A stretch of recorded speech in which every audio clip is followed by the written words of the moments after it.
ጥበበኛው አባት ሁል ጊዜ በልጅነቴ ህይወት ቀላል እንደሆነ አስብ ነበር። አባቴ ገንዘብ ነበረው፣ ብዙም አልጨነቅም። የምፈልገው ሁሉ ነገር ነበረኝ። ስራም አልሰራም ነበር። የሚያምር ነገር ካየሁ አባቴ ይገዛልኝ ነበር። ጓደኞቼ ለወደፊት ህይወት እንድንዘጋጅ ሲነግሩኝ እስቅባቸው ነበር። የምን ስራ፣ የምን መጨነቅ? አዎ አባቴ ገንዘብ ነበረው፣ ያ ይበቃል ብዬ አስብ ነበር።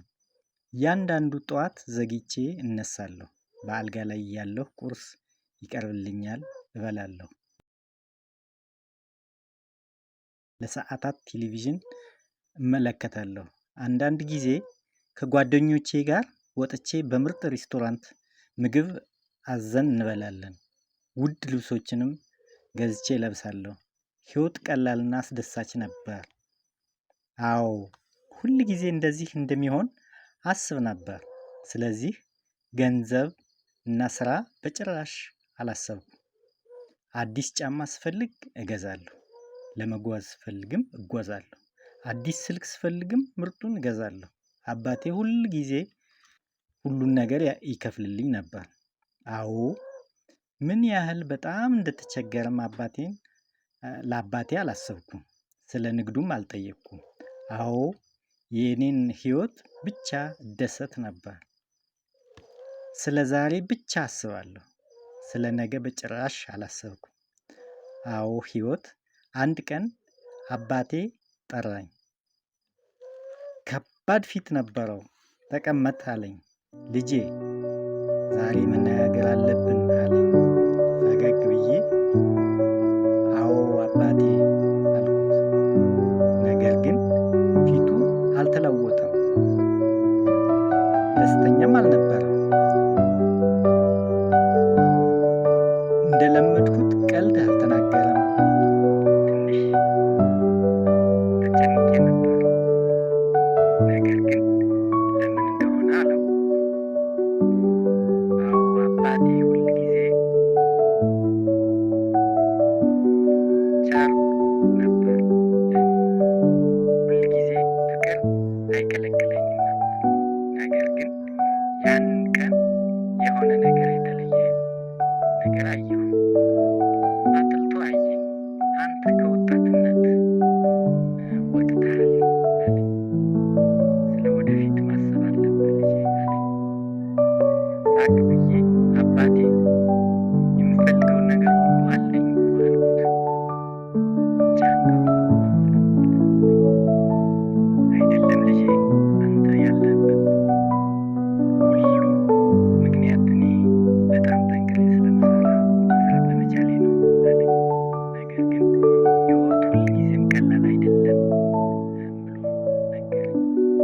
አንድ ቀን ነገሮች ሊቀየሩ ይችላሉ አለኝ። አልገባኝም ነበር።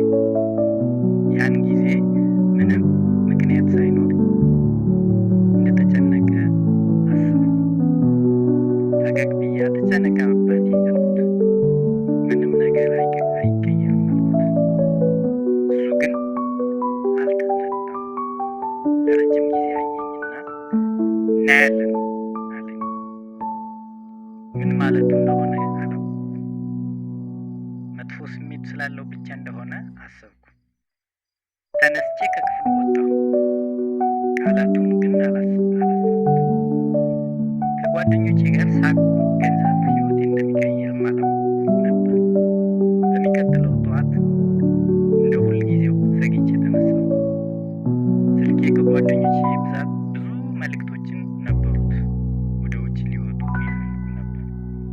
ፈገግ ብዬ ተዘጋጀሁ። ምርጡን ልብሴን ለብሼ ውድ ሽቶ ተቀብቼ ወደ ታች ወረድኩ።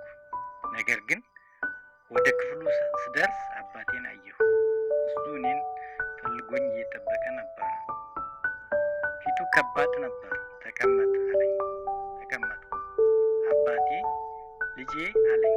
አልተናደደም። በቀጥታ አየኝ። አንተ ከወጣትነት ወጥተሃል አለኝ። ስለ ህይወት መማር አለብህ አለኝ። አይኖቼን ዞር ዞር አረኩ።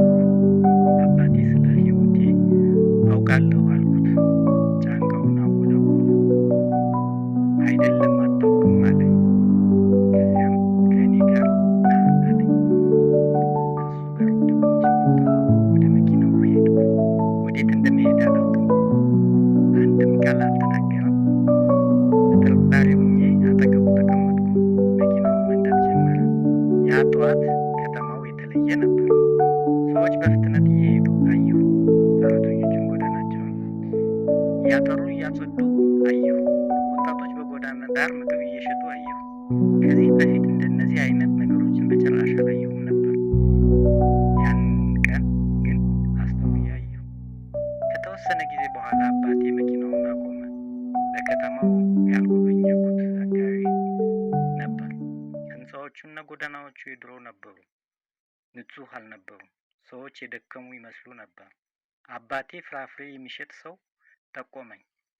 እሱን ተመልከት አለኝ።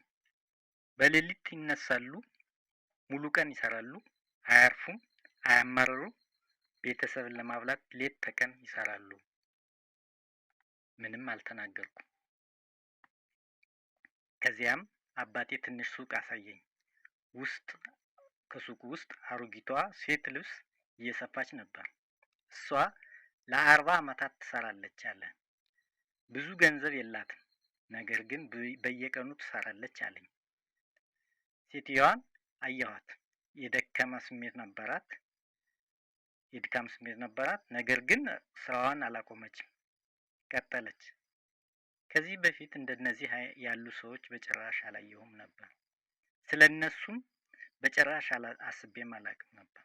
አባቴ ወደ እኔ ዞር አለና አሁን ታየህ? ጠየቀኝ። ህይወት ለሁሉም ሰው ቀላል አይደለም አለኝ። አንዳንድ ሰዎች በየቀኑ በጣም ይሰራሉ። አንተ ግን ልጄ አንድ ቀን እንኳን ስራ አልሰራህም አለኝ። የተለየ ስሜት ተሰማኝ። መናገር ፈልጌ ነበረ፣ መናገር አልቻልኩም። እናም ምን እንደሚባል አላወቅኩም ነበር። አይኖቼን አዞርኩ። ለመጀመሪያ ጊዜ በህይወቴ የተለየ ስሜት ተሰማኝ። ውስጤ ላይ ነገር ተላውሶ ነበር። ወደ መኪናው ተመለስን። አባቴ አልተናገረም። ተቀምጬ እያሰብኩ የፍራፍሬ ሻጭና የልብስ ሰፊዋ ምስል በአእምሮዬ ላይ ድቅን እያሉኝ ነበረ። ከዚህ በፊት እንደነዚህ አይነት ያሉ ሰዎችን አስቤም አላውቅም ነበር። ስለ ስራም አስቤ አላውቅም ነበር። ህይወት ቀላል ነበር የሚመስለኝ። አሁን ግን የተለየ ስሜት ተሰማኝ። ለምን እንደሆነ አላውቅም። አመሰግናለሁ።